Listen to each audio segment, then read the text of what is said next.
Last week we started the discussion on budget, government budget.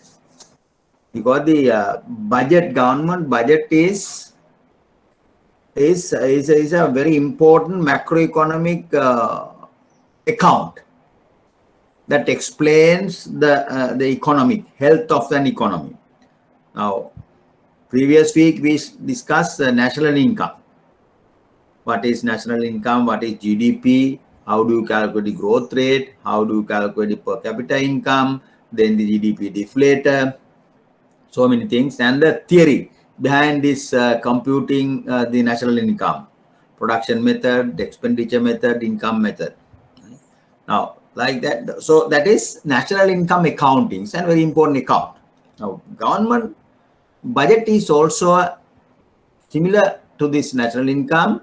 It's also an indicator, very important account. In that account, there are the various indicators that could explain the direction of the economy is moving, whether it is developing or whether it is stagnated or whether it is shrinking, like that. So then we discuss government 4-sector model. Households, this is the starting point. Household, government, and the business sector and the foreign sector, 4 sectors. Markets, labor market, financial market, goods market, macro sense. Now within the financial market, large number of different small markets.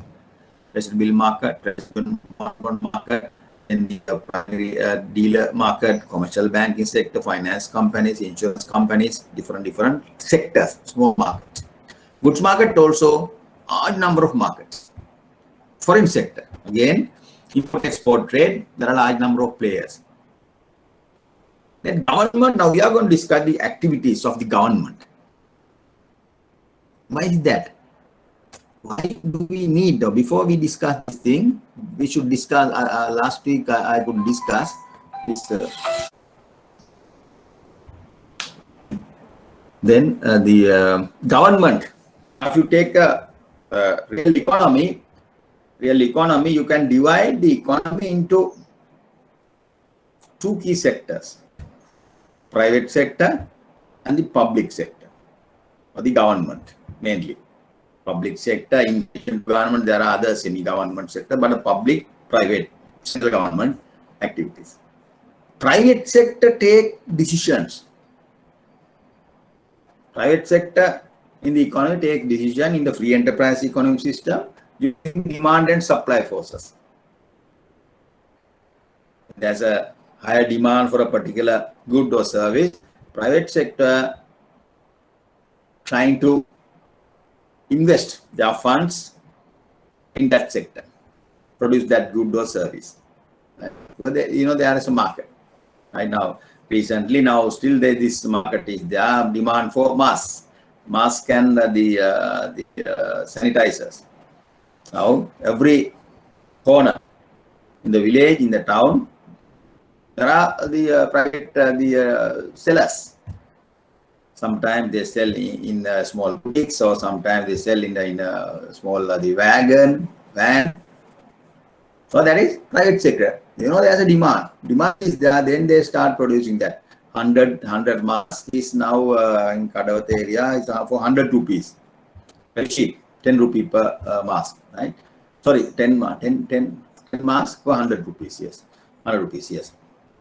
Then like that, sometimes once the COVID is over, once people forget these health requirements, health conditions, this market will go down, market will shrink, abolish.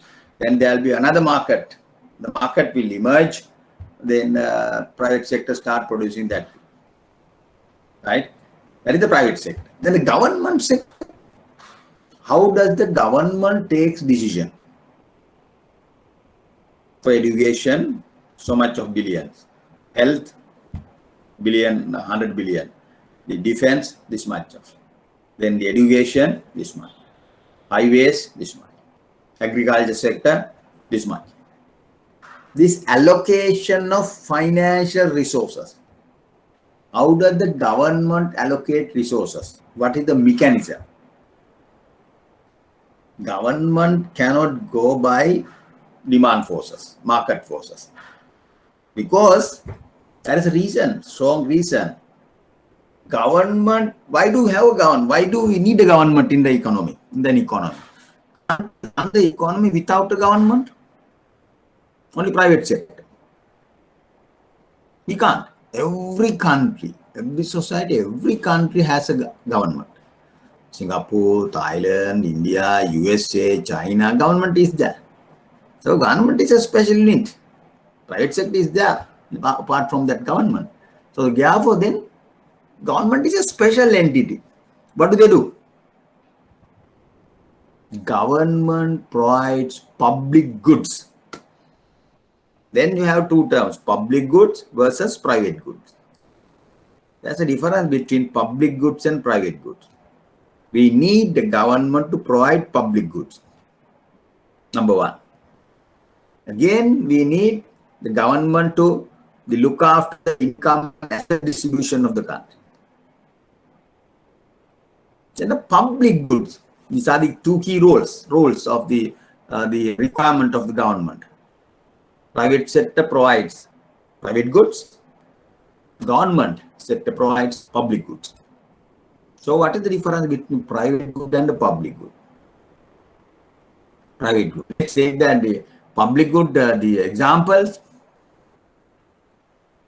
education, they are not pure public good, health. So the private sector is also there. Education also private sector is there, right? Then maintenance of law and order. Law and order is a public good. Legal system is a public good. Maintaining lighthouses is a public good. Law and order is a public good. Defense is a public good. Peace of the country is a public good. So what is the difference between private good and public good? Public goods, there are three properties. Number one, public goods are non-excludable. Private goods are excludable. Excludable. What is excludable? Good example is, I will give very simple example you may have seen. Private road, residents only. Private road, residents only. What does that mean? You exclude. Non-residents are not permitted to use that road. That means you exclude non-residents. Like that, private goods are excludable. Government goods are non-excludable. Anybody can use. Government can't say no to this use. Peace is a public good. Everybody can enjoy. Legal system is a public good. Every citizen in the country has a system, has access to this legal system. Public good. But bread is a public good. Private good. Bread. If you can afford buying a bread, you have enough money, then you can buy that. Otherwise, you are excluded. You can't buy. By paying the required amount of money, you can buy a loaf of bread. Otherwise, you are excluded. Through price, you are excluded. Government can't do that. Government, of course, some public goods, non-excludable. Legal system, peace, then the education, public education, government education, school education, health, hospital sector, the hospitals, government hospital, general hospital, Colombo. You can't say, okay, people coming from these districts are not allowed. You can't exclude. Everybody has the access. So public goods non-excludable, private goods excludable. Second property, the non-rivalrous, rivalrous, non-rivalrous. Rivalrous means when one person consume a private good, a good amount available to others will go down. Rivalrous. Loaf of bread. If you buy a loaf of bread, from a supermarket, amount available to others will go down by 1. Rival property of the private good. Public goods, non-rivalrous. Everybody can use, non-excludable. At the same time, amount available to others will not go down if one person consume. Legal system. I can consume, you can consume, everybody can consume. Peace. I can consume, you can enjoy, everybody can enjoy. But it won't go down. Amount, same. Street light. Street light. I can get the service of a street light. I can get the light. Then you can also go under this street lights. You can get the service of the street light system. Everybody can get. It is non-rivalrous in consumption. First one, public goods are non-excludable, private goods excludable. Second property, public goods non-rivalrous, private goods rivalrous in consumption, right? Non-rival. So that is the third property, very weak property. Some textbooks they don't indicate that as a property. Only they include two properties: non-excludability and the rivalrous property. Some textbooks, very few books, they say non-excludable property.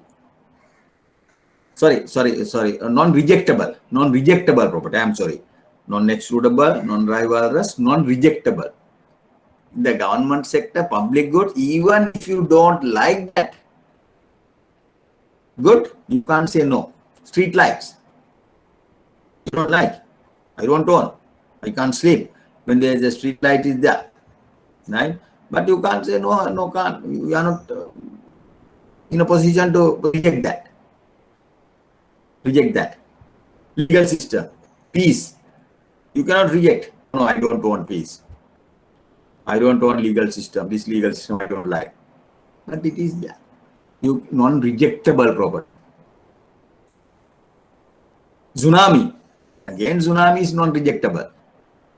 When tsunami comes, for example, from Mullatiu to the coming down, all the way down to this, then the Hambantota, then up to Velavata, then the Hivala till up to Chilap. There was this effect. Area was affected. Right? Around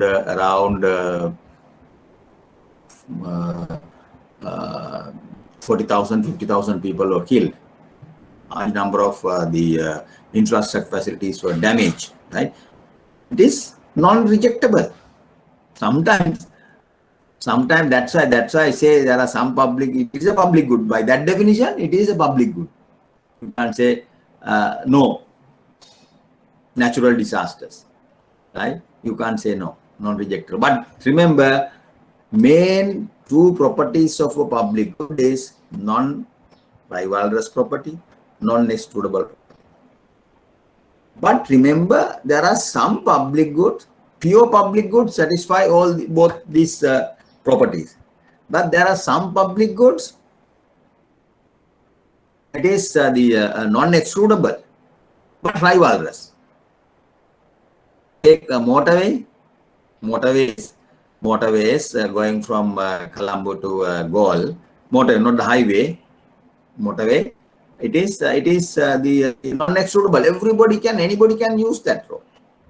But at one point, it is rivalrous. Traffic jams. So you don't have any space. You don't have space. You can drive. You can use this. It becomes at one point sometimes rivalrous. Right? But some public good, for example, the highways. Highways, you can make it excludable. How? You pay the toll. Going from Colombo to Galle, 500 rupees. Matara, 650 rupees from Kadavata. Right? So that is excludable. It's a public good. So therefore, public goods generally non-extrudable, non-rivalrous. But there are some public goods, the combinations, non-extrudable but rivalrous. Then again, non-rivalrous but extrudable. These kind of combinations can be identified in the case of government, the public goods. Private good, of course, extrudable, purely rivalrous. Okay, but government, that combinations are there.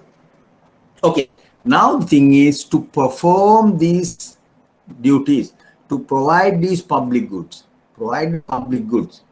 maintain the legal system, maintain peace, law and order, then the street lights, then electricity infrastructure facilities, maintained. Government needs money. Government wants money. Right? Then what will happen? Government as an entity, as I said, as an entity, government doesn't work. For layman's language, government is a lazy entity. Government depends on other people's money. Taxes. Government doesn't work. You get taxes. You tax companies, you tax the individuals, tax households. Then you spend those money for these, perform these, provide these public goods.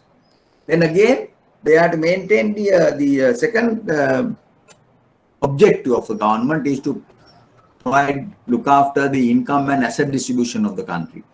Income and asset distribution of the country. For to do that, government make transfer payment, pensions, distribution of free textbooks, distribution of uniforms, right?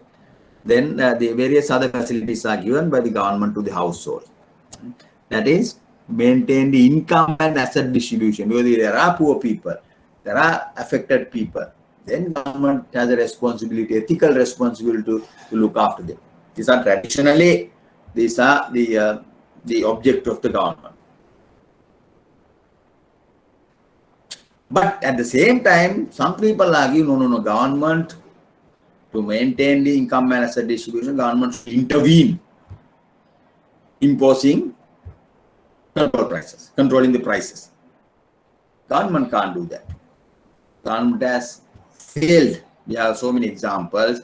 In the presence of huge private sector, if government try to maintain, impose the price controls, price ceilings, government fails. It happened. It happened last few weeks. That is the pure economy. That is pure economics. In the present context, economy, huge private sector, government is not in a position to maintain, control these prices. Price of rice, price of oil. That's right. That's why government gradually government say no. We are not going to control that. Gas, it will be determined by the private market force. Rice will be determined by the private market forces. Then the government abolish those controls. The milk powder, private sector will decide. Then they say, okay, we are not in a position. So for two reasons. It's a maintaining, imposing a law, gazette notification is good. But maintaining it is a costly. You need 100,000, 200,000 maybe price controllers. Catch those people, those who charge, sell the item at higher prices. Administrative cost is huge for the government. Okay? Best thing is to just determine, let it to be determined by the private sector. Then what will happen when price increases? Definitely households will adapt various mechanisms to control the consumption, bring down the consumption.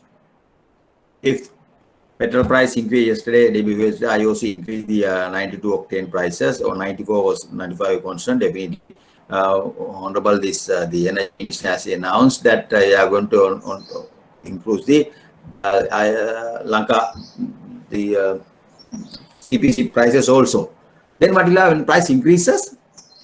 People Those who use private cars, they might maintain, adapt some kind of mechanism.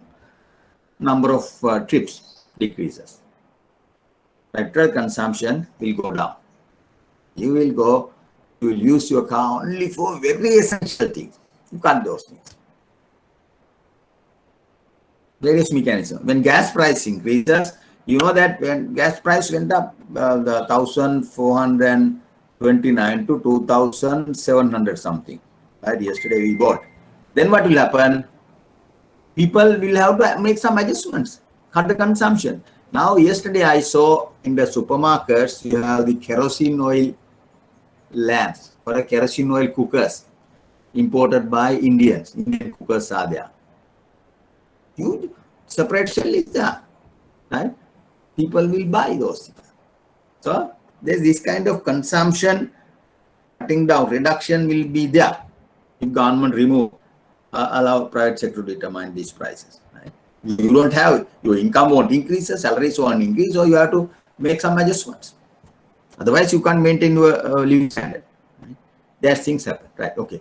Government tax people, companies, agents, then use those funds to perform those two duties, providing public goods and looking after the income distribution of the country. Right. Now this account, government account, maintain these revenue sources, expenditure sources, then they are responsible. Government is responsible for the people of the country just to maintain those funds in an efficient way. Transparency is must. Your budget should be published. Your budget should be presented to the parliament. Parliament should approve the government budget. Parliamentary members are elected by the people. In other words, government should get the approval of the people. People should approve their budget.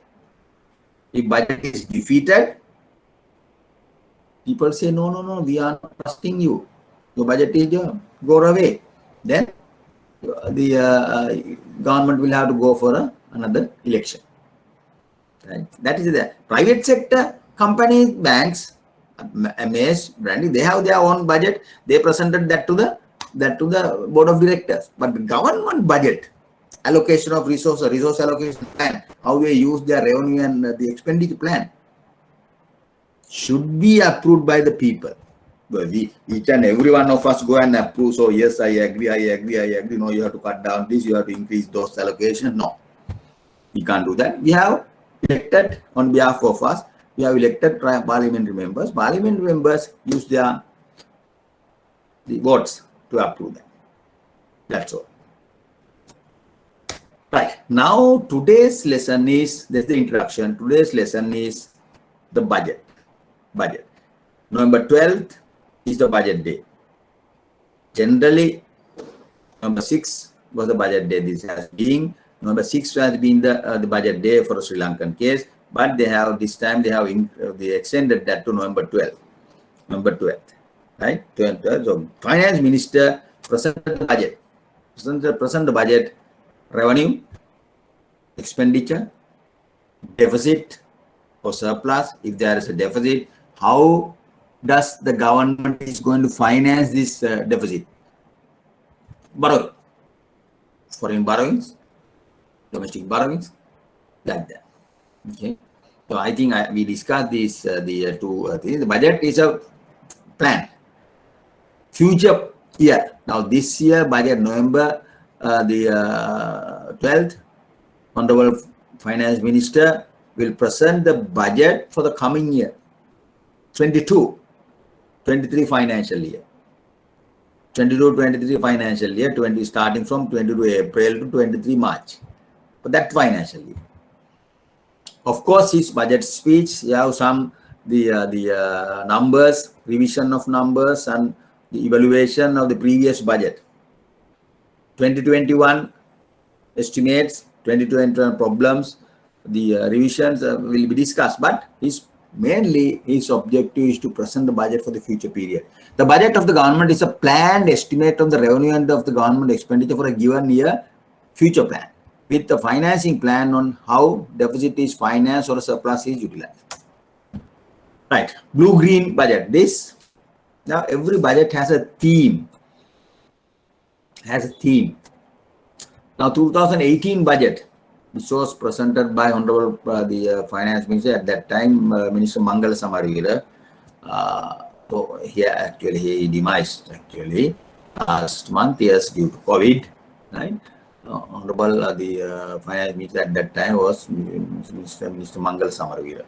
His budget speech theme, he said his budget theme was blue-green budget. Blue-green budget. Why it is called blue?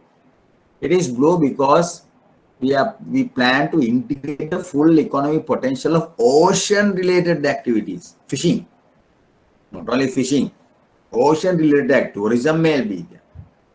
Beaches, tourist hotels, ocean-related activities in formulating the overall growth strategy.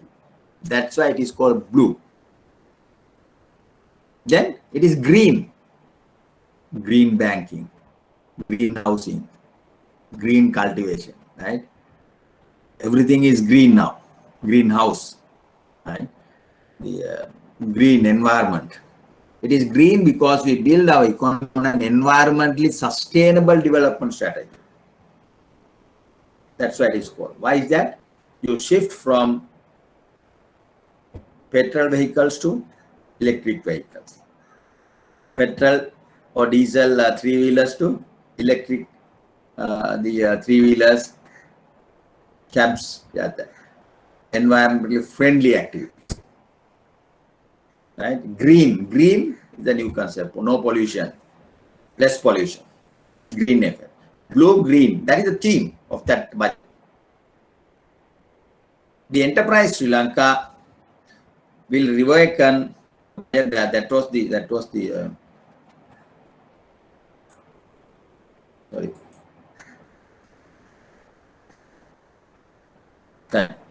Blue-green budget, enterprise Sri Lanka. That was the theme of the budget. His budget will be discussed what is blue, what is green. So all the policies designed in order to achieve those blue-green budget. Enterprise Sri Lanka means what is enterprise Sri Lanka will reawaken the entrepreneurial spirit coming from our ancient forefathers, right? Enabling Sri Lanka to be a vibrant trading hub and encouraging all Sri Lankans to become co-owners of a country and this. Actually, this I have just copied down from the his budget speech. Why I selected this, very nicely presented. The theme was very nicely explained. That's why I got that one, right? So theme is there, right? Underlying theme, it can be explained, can be understood, right? Then to do that, in the budget, any budget, medium-term targets are there. Medium-term targets are there. Sorry.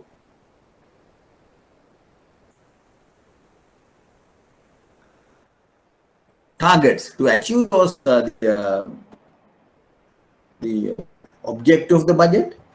They have targets. Medium term mean coming, so 3-year period, 22, 23, 24. Medium term targets. Now at that time, 18 is budget. 18, 19, 20 for the 3-year period. They want to increase per capita income of to $5,000 by 2020, 19, 20, 21. 18, 19, 20. End of the year for the 2020, they want to achieve Sri Lanka's per capita to 5,000. So it's a target. Remember, we couldn't achieve that. Not only that, our per capita income went down 3,800 to 3,600 something. We could achieve 5,000. But this target is important. Everybody should have a proper target. Now you can say, okay, my target for next 2-year period, I want to complete this CABF, IABF and DABA. After that, I want to join the bank. Or after that, I want to do a master's. I want to do an MBA. Then I want to finish the internal exams. Targets. You don't even country, you have to have target. So to create 1 million new jobs for 3 years, nearly per year, 33,000 jobs per year, 33,000, 34,000 jobs per year. Couldn't achieve. Why is that? Because of this COVID, even our unemployment rate increased. The job market shrank. Huge shocks to the job market.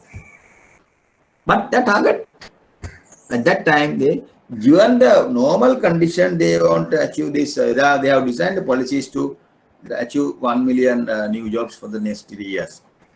FDIs, foreign direct investment flows of US $5 billion by 20, and doubling exports to US $20 billion.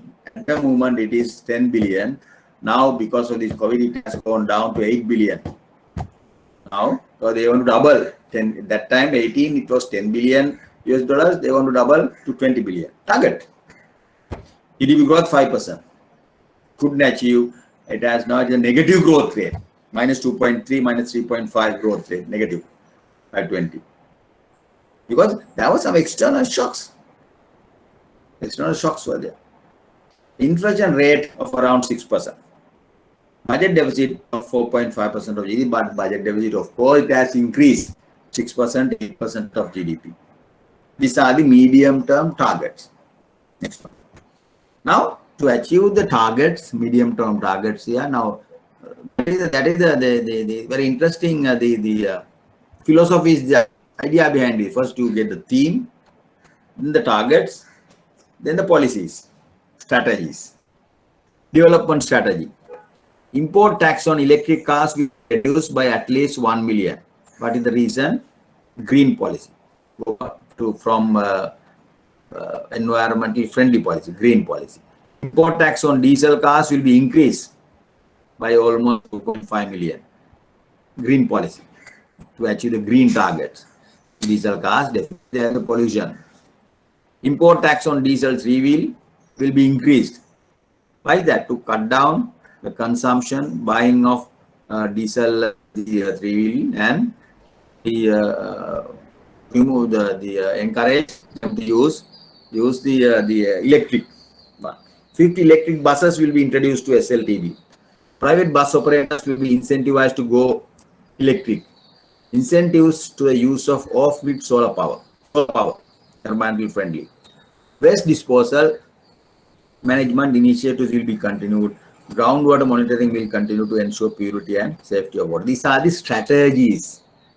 But most of these strategies will not be able to, couldn't be achieved due to external shocks.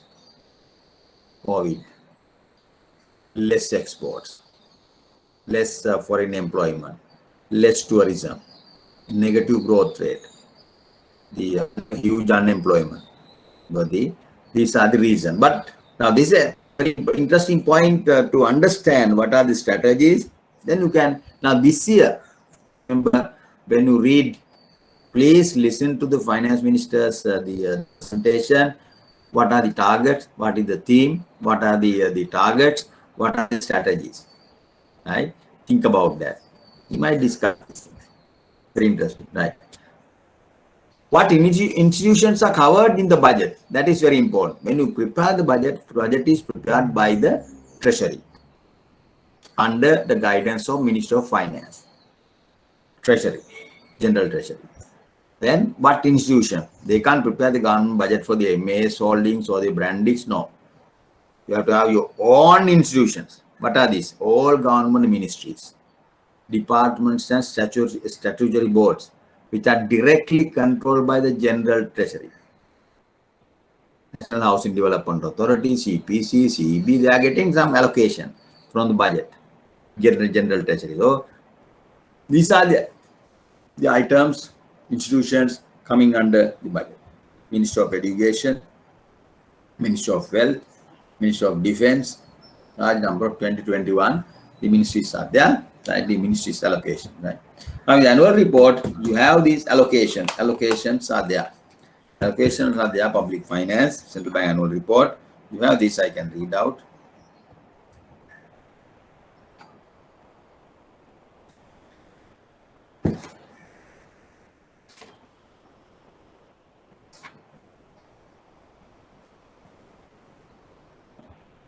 I'm sorry. Fiscal policy. Now these are the ministries. You can see they have the ministry allocation of ministries.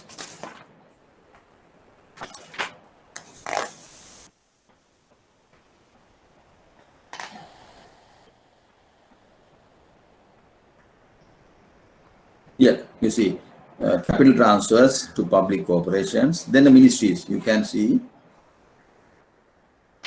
Yeah, voted expenditure of the government of Sri Lanka, voted expenditure government of Sri Lanka, the table 100 table.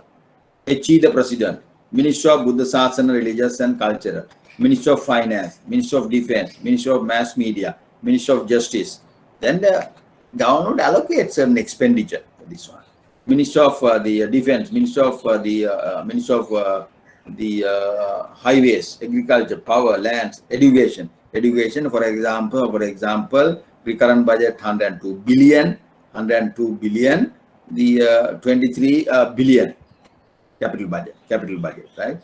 Like that, you have Ministry of Plantation, Tourism, Environment. There are about state ministries, Ministry of Education, 31 ministries. You have the recurrent expenditure and the capital expenditure. Take down this, read the 2020 annual report, table 100, appendix table 100.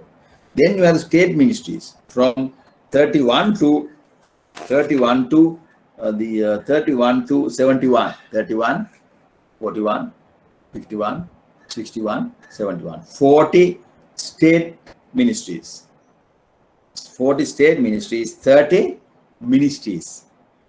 So 30 ministers, 40 state ministers.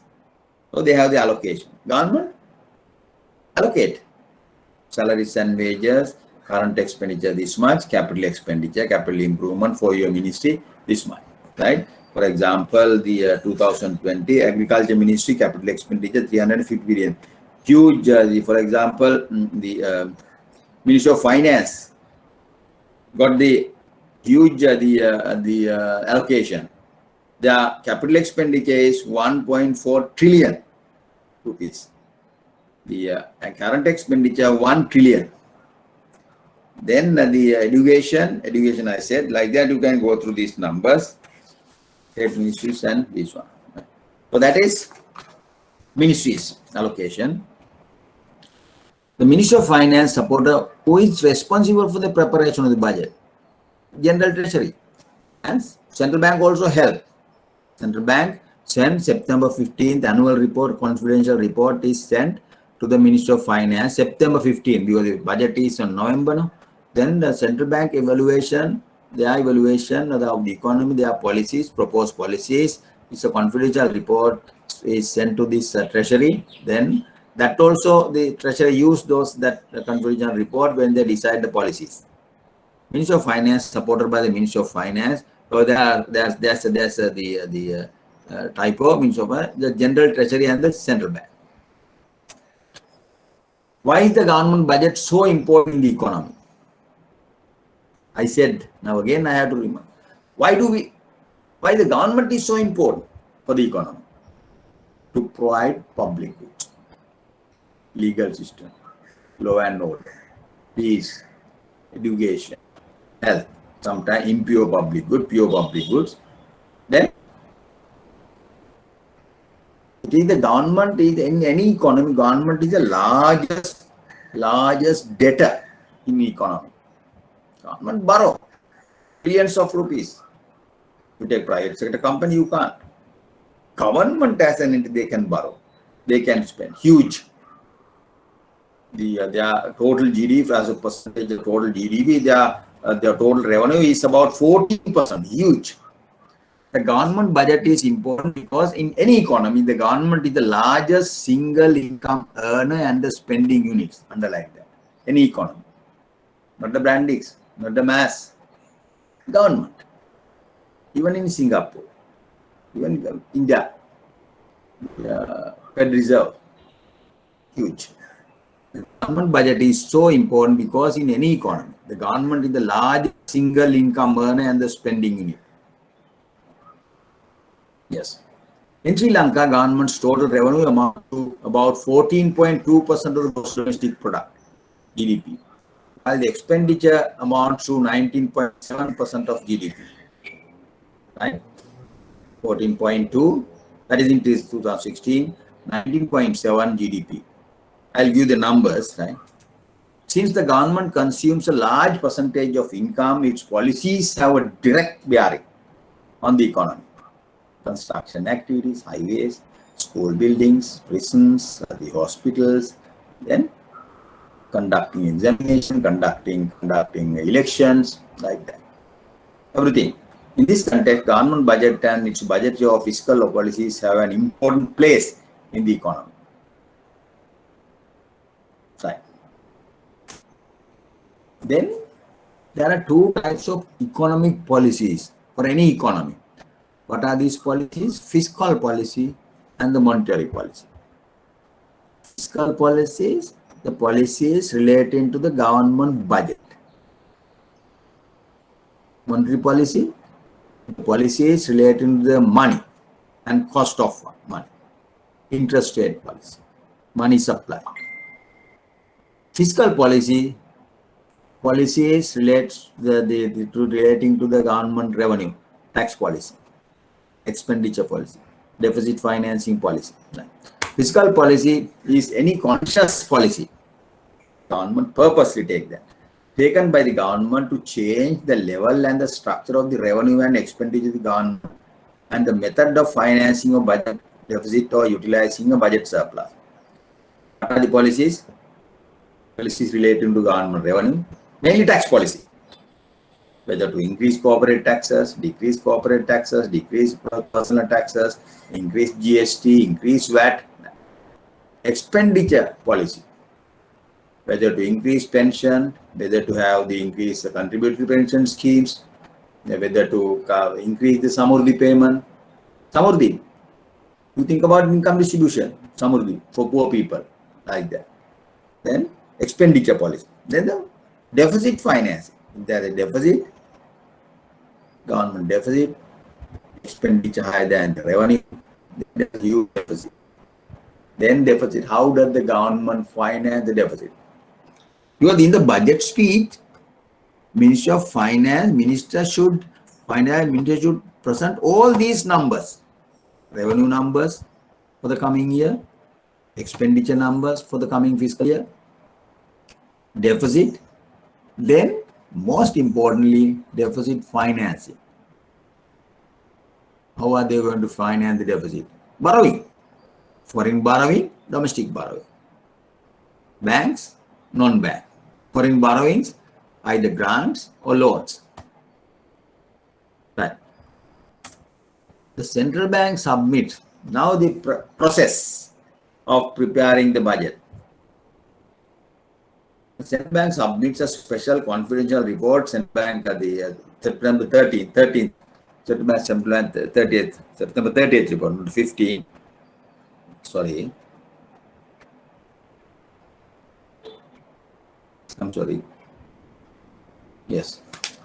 Central Bank submits a special confidential report to the Ministry of Finance before 30th September of every year, giving details of the performance of the economy in the current year, prospects for the next year, and the likely development in the budgetary scenario in the next year. It's a confidential report. All the departments, around 28 departments in the bank, all contribute using all their contribution, except the service department, key departments. International Operation Department, the Economic Research Department, Banking Department, Bank Supervision Department, the non-financial companies supervision or non-banking sector department, like that. All key departments get together and prepare this the report and the economic performance. Then again, central bank responsibility to policies also. What policies? what should be done to the exchange rate? What should be done to increase our reserve level? It is one of the serious problem. Reserves are coming down now. Recently, as today morning, if you know this, I listened to the news. The Oman is now these days Oman 2020 matches are done. Oman and Dubai. Oman has granted 360 million US dollars to Sri Lanka as a loan to buy oil. Oman, yeah, one of the Middle East countries, rich country. Now, government is going to use those funds to import oil from foreign country, from Middle East countries. Maybe you know the conditions. Maybe some conditions. Nobody gives some condition. Without the condition, they won't give money. No? There may be some conditions, but Oman has granted loan, right? So then, like that, the government, the central bank has to propose something. How to increase our reserve, right? So oil, the problem now, the oil people are talking about, the government doesn't have. Our reserves are going down. Dollar stocks are going down. Therefore, you are not in a position to pay on these import, right? LCs. That was one of the serious issues because of this the COVID we were facing. Now government is now engaging with them, have some mechanism to handle those issues. Right? Okay. Central bank. Based on this report, the General Treasury prepares the budget with budgetary proposals which have to be approved by the cabinet before being presented to the parliament by the Ministry of Finance. Budget proposal should be approved by the cabinet of ministers. Then finance minister incorporate those approved proposals to his speech, budget numbers, then presented to the parliament. But in any case, parliament should approve the budget. Finance minister should get parliament member approval of the parliamentary members. If not, the budget is defeated. Government is not in a position to operate. They have to dissolve the parliament, go for the election. Right? Okay. After that, so therefore that's why recently you may have heard that the president has issued a decree asking all the parliamentary members should present the budget day. Election of the budget, voting of the budget. It should be there. No foreign retreats. Right? Then after that, the parliament adopts the budget by giving authority to the Minister of Finance and other relevant spending agencies to incur expenditure for the purpose of the budget out of the consolidated funds. The thing is, when the parliament approved, parliament give directions to the Inland Revenue Department to formulate the taxes, directions to the Customs Department to issue circulars, directions to the other relevant ministries to issue these circulars and get the required money. And again, departments, Railway Department, Education Department, Ministry of Health can get their money from the consolidated funds. Health Ministry or Education Ministry, they can't have their own funds. Always you have to get allocation from the budget, treasury. Allocation is there. The budget, 50 billion for this year. Then 50 billion, time to time government issue some tranches to those ministries. The main central allocation is there. Right. What are the main types of expenditure in the budget? Right. Before that, I would like to show you some numbers. Can you hear me? Hello, can you hear me? Hello? Hello? Maishika, can you hear me? Yes, sir. Yeah. Can you see the board? Yes. Yeah. Presentation reach Ola with me, because otherwise, if you can't hear me, please tell me. Now I am going to show you some numbers just to understand the budget.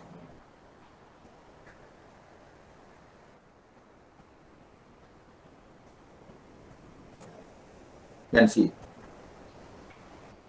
Yes, we have this total revenue. How much? Rupees million. You can understand the size of the government. Rupees million. 1367 or 373, 373, 310 million. Then what will happen if you add 3 decimals? 1373 billion. Billion. Another 3 decimals? 1.3 trillion. Size of the government.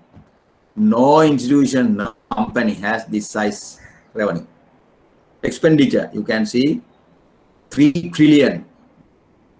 304,996 million. If you come to this 996, then 3040 billion, then 3 trillion. See the budget? 1 trillion revenue, 3 trillion expenditure. Deficit, 2 trillion. 2 trillion gap. Nearly 2 trillion. Huge gap. See that?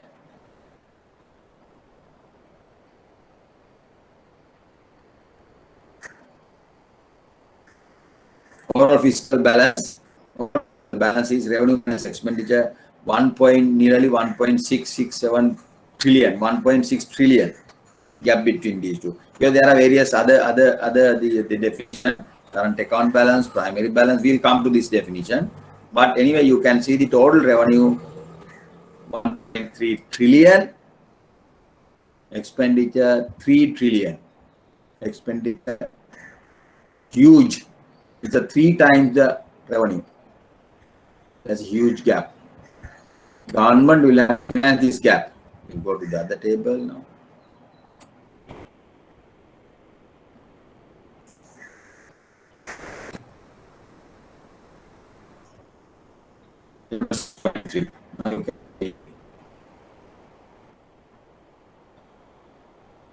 Expenditure, revenue,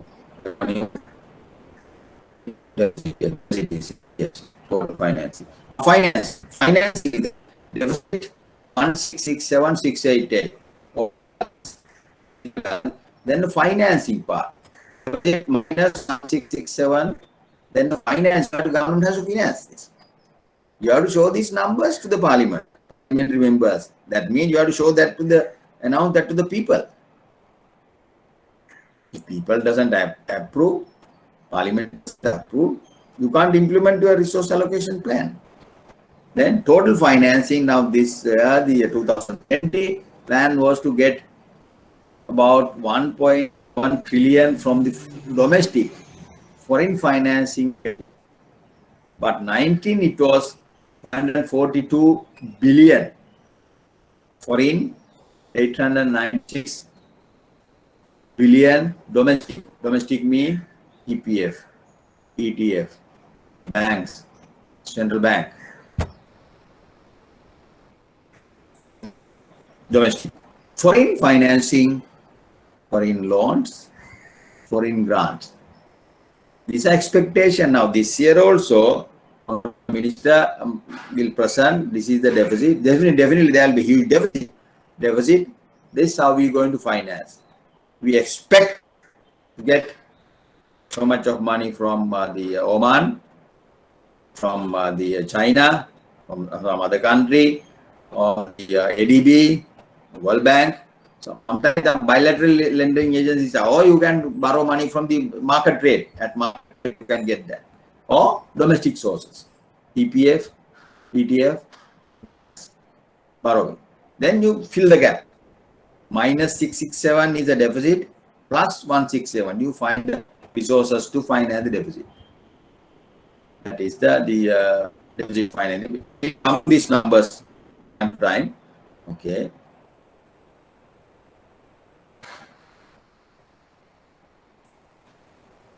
Then main types of expenditure. recurrent expenditure and capital expenditure. Recurrent expenditure is expenditure lifespan of less than 1 year. Capital expenditure, investment, more than 1 year lifespan. Lifespan of assets, acquisition of assets, roads, construct roads, schools, factories. Then some the thermal the mini hydro power thermal power project, right? Railway lines, capital expenditure. Government acquire those assets. Once they build, it is owned by the treasury, owned by the government. You can't give that to the private sector, right? Now you can lease out, for example, Hambantota port. Government using borrowed fund, they constructed tender calls and then constructed and they built that. But due to some difficulties, they lease out that to China. So that's lease out. Sri Lanka got nearly $1.2 billion. That is the thing. China is acquiring Chinese project. China is acquiring so many assets on lease basis for most of the countries in the world. If you see the African countries, every country you have the highways, ports, airports built by Chinese companies. Then sometimes these assets are leased out to China again, back to all this government, right? So that is not only specific to Sri Lanka. If you go to the Google and check the Chinese investment in the world, lots of red flags will be there. It is there. Difficulties are there. Then they assist, financial assistance, then they build, and sometimes they operate some period. Right. China is now the regional giant. India and China is competing. So the India is also helping the small countries. China is helping the small countries. Chinese population is around 1.3 billion. India's population is about 1.2 billion. Right? Ours is 21 million.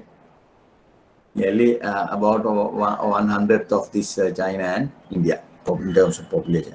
For example, the Tamil Nadu itself has a population of about 8 billion.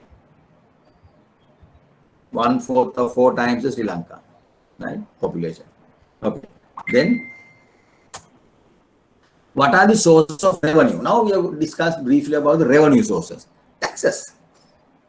Government doesn't work. Government is a lazy entity. As an entity, they depend on other people's money, companies' money, people's money, households' money, right? Workers' money, employees' money. Two main sources: tax revenue and the non-tax revenue. Taxes and non-tax. Non-tax revenue, I will explain again why it is called non-tax revenue. Tax revenue is the main, non-tax revenue. Tax revenue in Sri Lanka amounts to about 15% of GDP. Remember, we said when you calculate GDP, purpose of calculating national income, one of the reasons to express revenue as a percentage of GDP. Whole non-tax revenue amounts to about 2% of GDP. See? 15% total tax revenue as a percentage of GDP, non-tax 2% of GDP. The main source of taxation in Sri Lanka is the taxes on goods and services, indirect taxes. Indirect taxes, taxes on goods and services, direct taxes, corporate tax, income tax. What is the difference between indirect and direct taxes? In the case of direct tax, you cannot, tax is a burden. Nobody likes taxes, paying taxes. Why is that? You get 5,000 or 50,000, you pay 5,000 to the government as a tax. You have your disposable income will be 45,000. You don't like that. Your purchasing power will go down by 5,000. Your disposable income will go down by 5,000. Nobody likes taxes. Tax is a burden. But in the case of direct taxes, Income tax, corporate taxes, income tax, you cannot you cannot share this burden with another person. You cannot ask your friend to neighbor to pay the tax. Tax burden cannot be passed on to another individual or the group of individuals. Indirect taxes, not like that. We all are taxpayers in the market. You all are paying huge taxes. You are indirect taxpayers. Indirect taxes, tax burden can be passed on to the taxpayers itself, consumers, by way of increasing prices. Government impose some, increase the sales tax, value tax, VAT, then they add that to the items and increase the prices. They put another new price tag. Earlier it was 100 rupees, now it is 120 rupees. Right? That is the price tax. That is they try to pass the burden to the consumer. Direct taxes you cannot. In the case of direct tax burden can be passed on to another individual or group of individual. Okay. Indirect taxes, direct taxes cannot be passed. The non-tax revenue, the largest component consists of the profit transferred by the central bank to the government. So non-tax revenue is there, right? But it is not the government or central bank profit. The railway department, then the postal department, they transfer their revenue and revenue. The central bank part of the profit transfers to the consolidated funds. They are not tax. They are not tax. The non-tax revenue, tax revenue, non-tax, total revenue, tax revenue, non-tax revenue. Now you take tax revenue as a whole is around 90%. Is around tax revenue. Tax revenue, tax revenue. For example, it's a 90%, 10%, the non-tax revenue. Tax revenue again we divide into direct, indirect. Tax revenue, direct, indirect. Then the total revenue, tax revenue, non-tax revenue. Tax revenue, direct versus indirect. Now see, now this point is important. I'm going to tell you a very interesting point. If you take direct to indirect taxes, in Sri Lankan case, direct taxes, indirect taxes, 80%, direct taxes, 20%. Of the tax revenue, indirect taxes, value-added taxes, GST, business taxes, import-export, indirect tax. Because we said we all are indirect taxpayers. Companies and maybe some taxpayers are there, individuals will be paying that direct tax. Direct, indirect component is indirect 80, direct 20 in Sri Lankan case. In most of the developing countries, this direct, indirect ratio around 80 to 20, 80 indirect, direct. But developed countries, New Zealand, Australia, USA, what do you think? Direct 80, indirect 20. Everything is taxed, those countries. Almost all the cab drivers, three-wheel drivers, maybe they don't have three-wheel. All the cab drivers are in the tax bracket. All the teachers are in the tax bracket. All the engineers are in the tax bracket. All the SMEs are in the tax bracket. They are paying tax. 80, 20. Developed countries, 80, direct 80, indirect 20. Ours, indirect 80, direct 20. It's a very important point. Remember, then what will happen? Those countries, those developed countries, New Zealand, Australia, USA, most of developed countries, people are highly concerned about their taxes, taxpayers' money. They say, these are our money, these are taxpayers' money. Don't waste these funds. You are responsible for us. I can give you 2-3 examples. One of these New Zealand ministers went on official trip to London using government funds. From there, she again fly to Scotland to visit one of the relatives. Came back. Then people question, okay, who financed your London to Scotland trip? She had to say, okay, I use government funds. What is the result? She had to resign. People say, this is government funds. Our money. So don't waste this one. Tax revenue. Steffi Graf, long time ago, the squash, the champion, right? So not the badminton, badminton, no, champion, Steffi Graf. Steffi Graf's father was jailed by the Steffi Graf. Those players, the football players, their earnings were huge, billions of dollars, right? Her advisor was her father. The avoid paying taxes. In paying taxes, people detected, he was jailed. Right? So many ministers and government officials had to resign because of these frauds. Why is that reason? People are concerned about their money, funds, taxes. Now, one of these recently you may have seen, one was Sweden, the princess gave the breakfast to her at home. Breakfast for some of these relatives.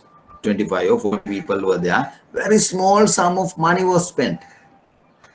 Let's say $200, then only for the breakfast. Then people questioned. Then she had to go to court. She was accused. Then she repaid that very small amount of pounds. Then court say, okay, we will decide the punishment later. Right? Direct 80, indirect 20. Therefore, people say these are our money, don't waste. But we are our indirect 80, direct 20. We are not concerned about. We are powerless. We can't fight. So people are wasting money. Authorities are wasting money. Sometimes some ministers or some officials they don't spend money efficiently, right? But we don't have a say. Indirect taxpayers. We are indirect taxpayers. Everything. If you buy a loaf of bread, kilo of sugar, kilogram, anchor packet of anchor. So on the everything is tax. That is it. Right. Okay. In the case of non-tax revenue, the largest component. Direct taxes and indirect taxes. A direct tax is a tax where the burden of the tax is borne by the taxpayer himself, since there is no possibility for him to shift it to another person. Income tax, wealth tax. These are we don't have wealth tax at the moment. So at the moment, at present, we don't know about the future budget. They might consider, right? Then the direct taxes. You cannot pass burden to another person. Indirect tax is a tax where the taxpayer is in a position to shift taxpayer, trader pay the tax, indirect tax, sales tax, value-added tax, and shift the burden to the tax to someone else, consumers, by way of increasing prices. Consequently, tax is collected from one person, but the burden is eventually borne by another person. At rate, pay the tax, value-added tax, but we borne the burden, indirect taxes. Turnover tax, sales taxes, goods and services tax, import duties, export duties, example for indirect taxes. Excuse me. I'm waiting for some messages. Yes.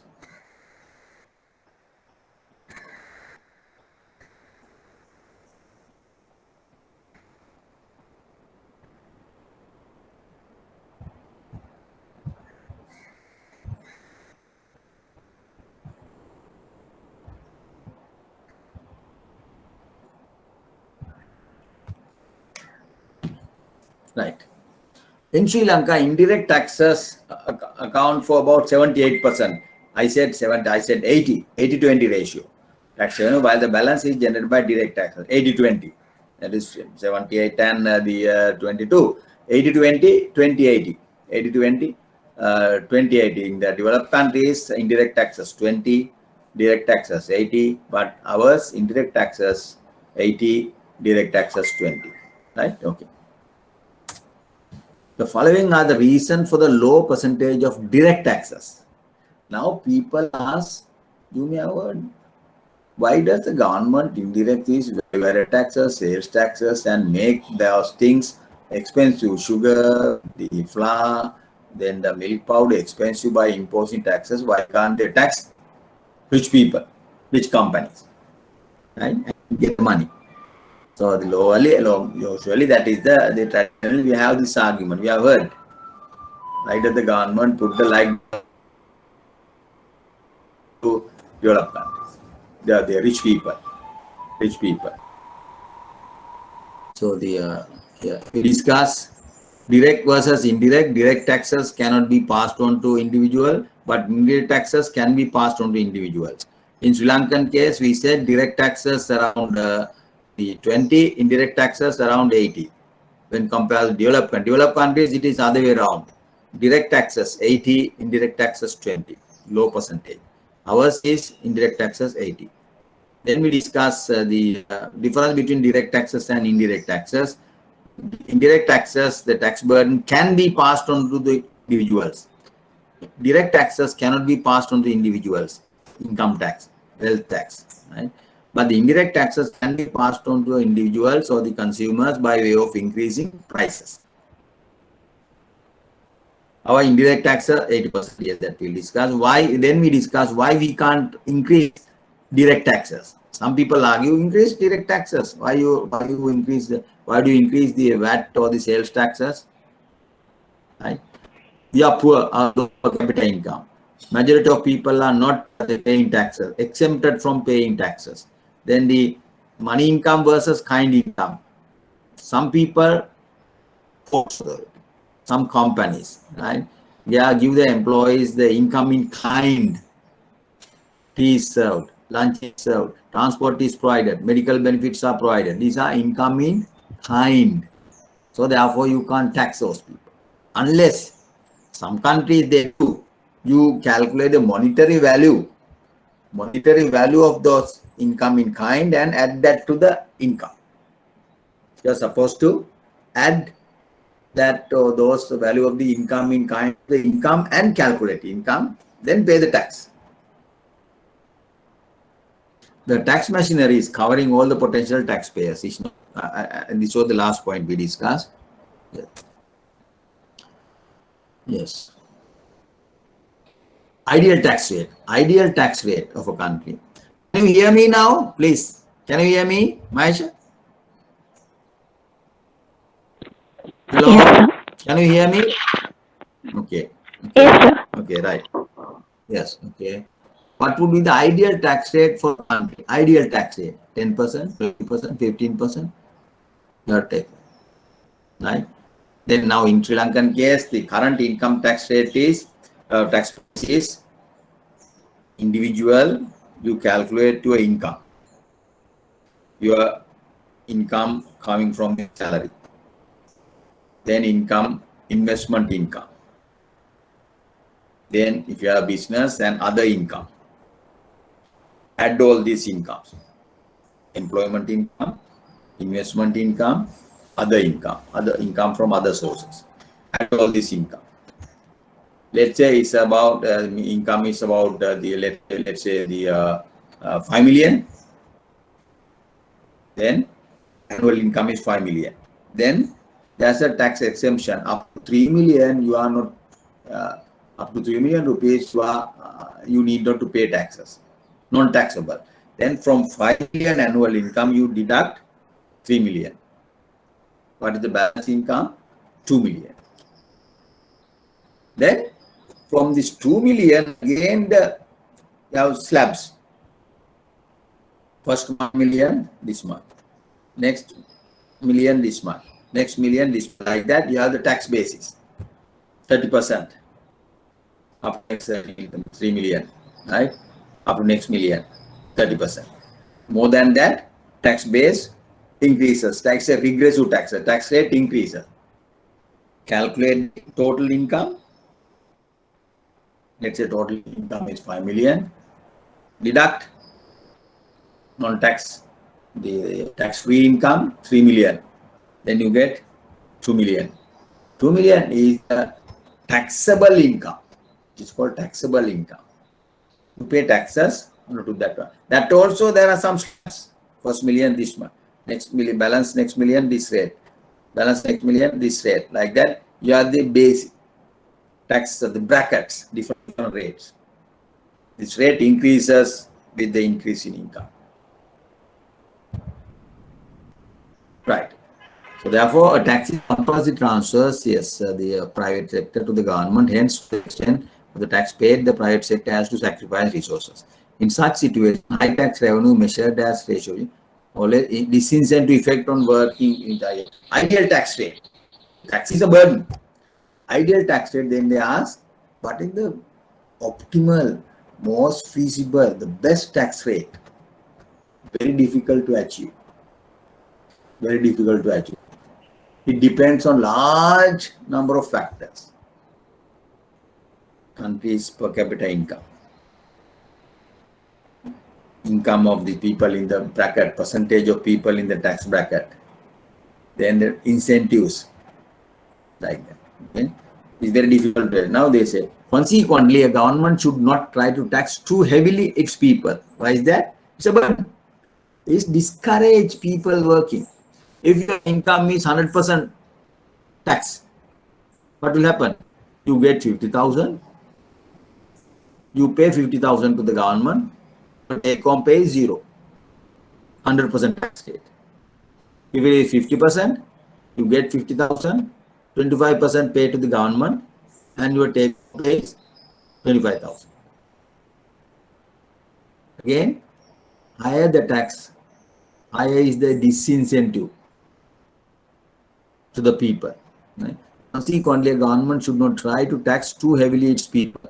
For instance, any tax ratio above 50% of GDP may do harm than benefits to the economy. In this context, an ideal tax ratio may be 25% of GDP. These can be changed. These are based on some research. From country to country, this ratio can be changed. Since Sri Lanka's tax revenue stands at 12% of GDP, there is a great potential for raising government tax revenue further in Sri Lanka without bringing in disincentive effects on income. 12%, then what will happen? You have to bring more and more people to the tax bracket. Increase the tax base, tax bracket. Right? Then that is the only way to increase tax revenue. What are the major accounts in the government budget? Current account, capital account. Current account, capital account. The current account consists of all the current expenditure and the total revenue of the government. Current account consists of all the current expenditure and the total revenue of the government. The difference between the two is known as the current account balance. Now I'll go to this table.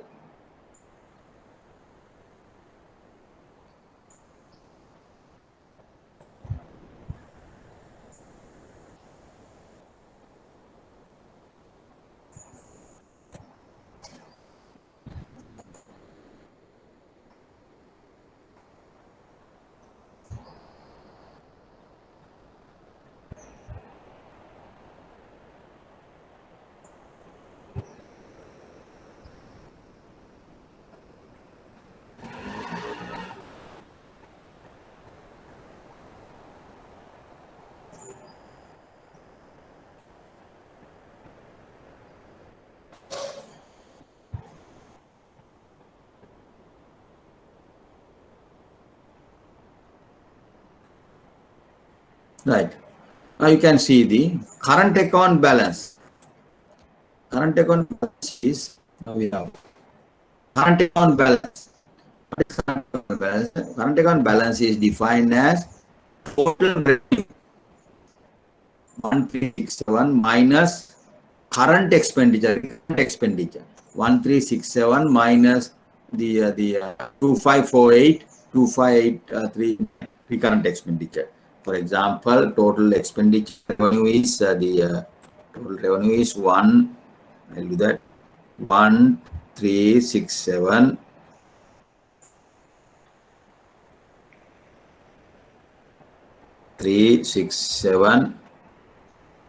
960 minus recurrent expenditure 2548 359 equals minus 1180,399. You can see for 2020 you can see the current expenditure. Total revenue is 1367960 minus recurrent expenditure 2548359. Then you get 118399 current account balance. That is called government savings. What is government savings? Government savings is the current account balance. Total revenue minus the minus recurrent expenditure. Minus.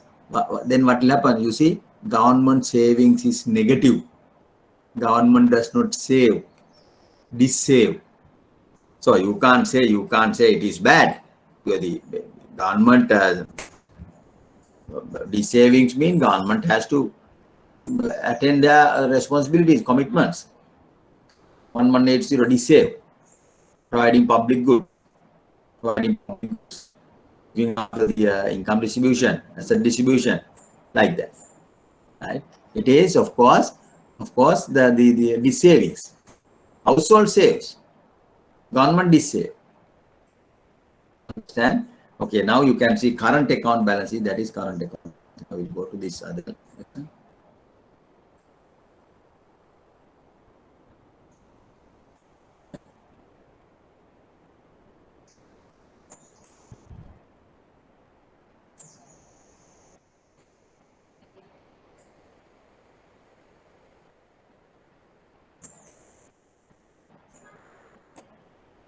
Two accounts, the current account and the capital account. The current account consists of all the current expenditure and the total revenue of the government.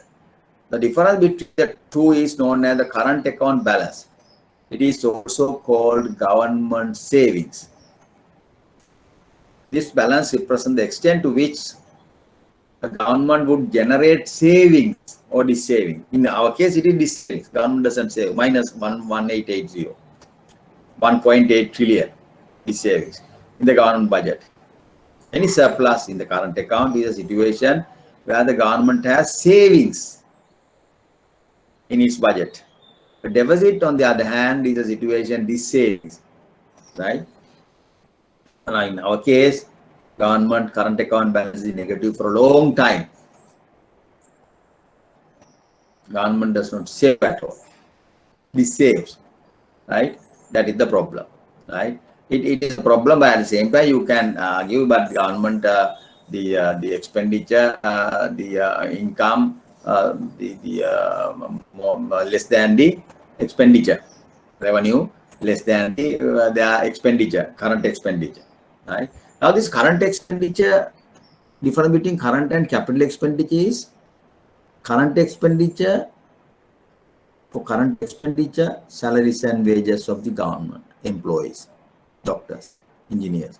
Number two, payment of the interest payment on government debt, foreign debt or the local debt, interest payment. Then transfer payment, transfers to the household, some of the pensions for the government employees, then the midday meal schemes, then the textbooks, distribution of textbooks, free uniforms. These are the transfers. salaries and wages, interest payment on government debt, then transfers. Now, though this current expenditure, government cannot say no to this. Government cannot say, please wait, we will pay your salary next month. No. Government cannot say, please, we cannot pay the interest on this for on your loan for China. You can't say, please wait, we will pay you next month. No. Government cannot say, please, some of the payment, we don't have money, we will pay you next month. Pensions, we can't pay you this month, we have financial the problem, on budget problem, please wait another month. They cannot say no, government cannot say no to the recurrent expenditure. But capital expenditure, of course they can. They can cut highway projects. They can cut hospital projects. They can cut the school projects. All these development projects can be cut. Nobody questions. But recurrent expenditure important. Government cannot reduce the expense. Say no to. It's a monthly payment. Monthly payment. You have to pay monthly pension. Monthly sum of it. That's the difference between recurrent and the capital expenditure. Capital expenditure, you can cut. Account investment. Since why is the surplus in the current account important, right?